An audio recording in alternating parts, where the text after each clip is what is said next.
Hey, it's A Humble Collector here, and in today's video we're going to be looking at another photograph from my collection. This one's showing a pretty interesting BT tank that's sitting at the edge of the scrapyard here. And at first glance, this might look like it's a maybe like a post-war photo. You know, like this is an old World War II tank. It's sitting in a scrapyard. But as you look closer at the photo, you can actually see that this BT tank is the only piece of military hardware in the photograph. You have all these cars and trucks way off in the background. Up in the right-hand corner here, you have all these large industrial wheels off probably some kind of large piece of factory or farm equipment. But there's no other tanks, there's no other armored cars or anything you'd expect. And then looking closer at the tank itself, really the only damage on it is that broken track there. So I guess before we go into a little bit of detail, what I think this photograph is showing, because unfortunately it's not captioned, we're going to talk a little bit about the BT series of tanks. So the BT tanks were a series of light tanks the Soviet Union used. They're often called like cavalry tanks. Very fast, lightly armored.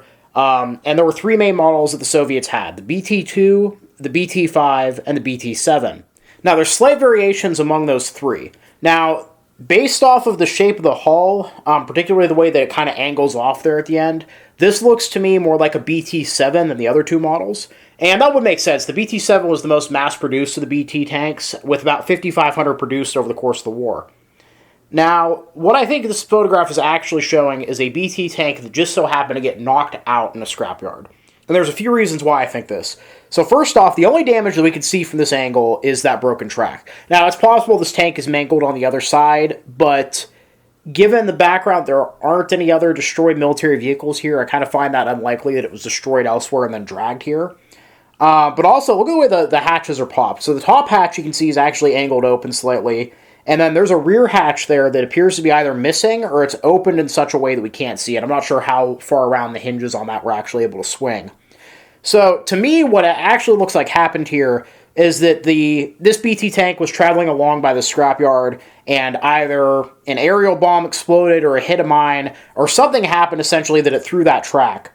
Slid off the road into this ditch here, and at that point, the Soviet tank crew bailed. That's why all the hatches are popped up. That's why we don't see any further battle damage, because the Germans either knew that this tank was knocked out by the time they got up there, because the pilot of the plane that had bombed it had recorded that, or perhaps they saw it hit that mine, saw the crew scatter, and came up here afterwards.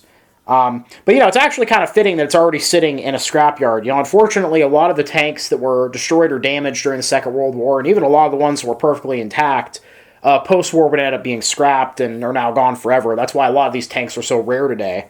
But yeah, I just thought it was like a really neat photo. And like I said, at first glance, it looks like maybe it's a military scrapyard, but I really don't think that's the case. I would be interested in hearing what you guys do think about it, though. So yeah, hope you guys all enjoyed the video. Please leave a comment down below. Love hearing from you. Thank you all for watching. Happy collecting, and I'll see you all again very soon.